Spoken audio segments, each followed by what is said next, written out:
I studied the 10 most powerful empires over the last 500 years and the last 3 reserve currencies. It took me through the rise and decline of the Dutch Empire and the guilder, the British Empire and the pound, the rise and early decline in the United States Empire and the dollar, and the decline and rise of the Chinese Empire and its currencies, as well as the rise and decline of the Spanish, German, French, Indian, Japanese, Russian, and Ottoman empires, along with their significant conflicts, as measured in this chart. To understand China's patterns better, I also studied the rise and fall of Chinese dynasties and their monies back to the year 600. Because looking at all these measures at once can be confusing, I'll focus on the 4 most important ones: the Dutch, British, US, and Chinese. You'll quickly notice the pattern. Now let's simplify the form a bit. As you can see, they transpired in overlapping cycles that lasted about 250 years, with 10 to 20-year transition periods between them.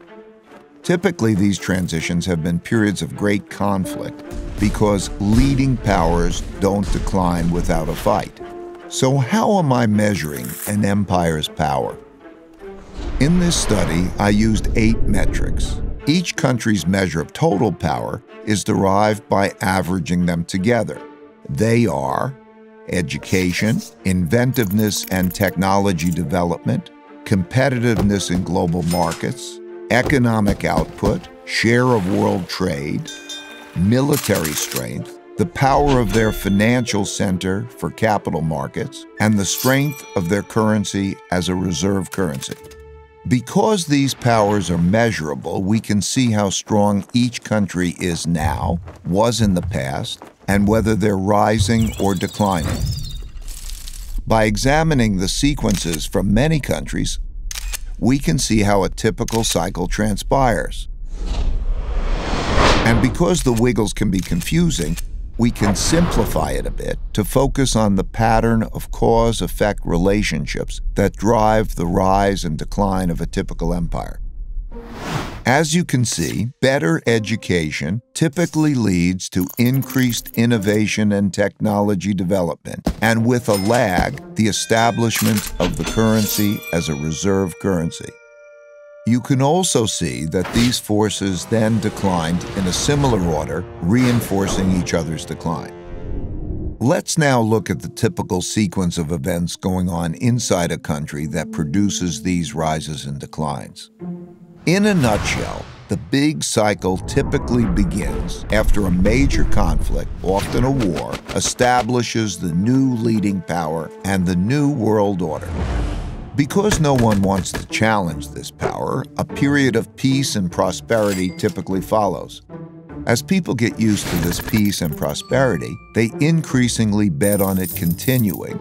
They borrow money to do that, which eventually leads to a financial bubble. The empire's share of trade grows, and when most transactions are conducted in its currency, it becomes a reserve currency, which leads to even more borrowing.